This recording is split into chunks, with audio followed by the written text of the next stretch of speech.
গতকাল রাতেই বাজার থেকে বলেছিলাম পটল আনতে, তো পটল দেখে মাথা পুরাই নষ্ট, পুষ্টির অভাব। রাতের বাজারগুলো না এমনই হয়, কিন্তু এটা দিয়ে একটা মজার আইটেম আজকে তৈরি করব। তার জন্য থাকছে চিংড়ি মাছ, আর এই তো আমার হেল্পিং হ্যান্ড কিন্তু চিংড়ি মাছগুলো বেছে নিচ্ছে।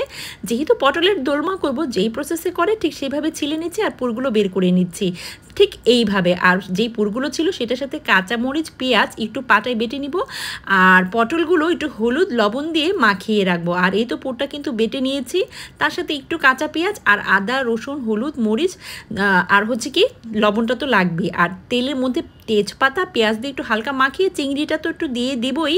তারপর একটু হালকা যখন ব্রাউন হয়ে যাবে তখন সেই পোটা এর মধ্যে দিয়ে দিব।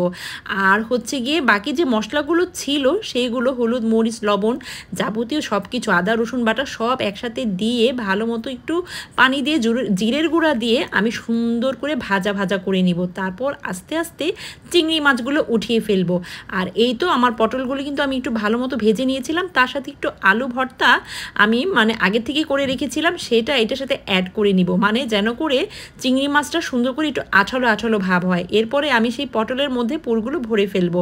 তো যাই হোক, চিংড়ি মাছগুলো তো দিচ্ছি, আর পটল দিয়ে আলুটা দিয়ে আমি এভাবে আটকিয়ে দিব যেন করে পুরগুলো মানে বের না হয়ে যায়। আর বাকি যে পুরগুলো ছিল সেটা কিন্তু বাকি যে মশলা আছে সেটার সাথে অ্যাড করে একটু গরম পানি দিয়ে আরেকটু ভালো করে কষিয়ে সেই পটলের দোলমাগুলো আমি এখানে অ্যাড করে দিব। ব্যাস, এখন ঢাকনা দিয়ে ঢেকে দিব 5-10 মিনিটের জন্য, তারপর নামিয়ে ফেলবো। সত্যি গরম ভাতের সাথে খেতে এটা কিন্তু বেশ লাগে।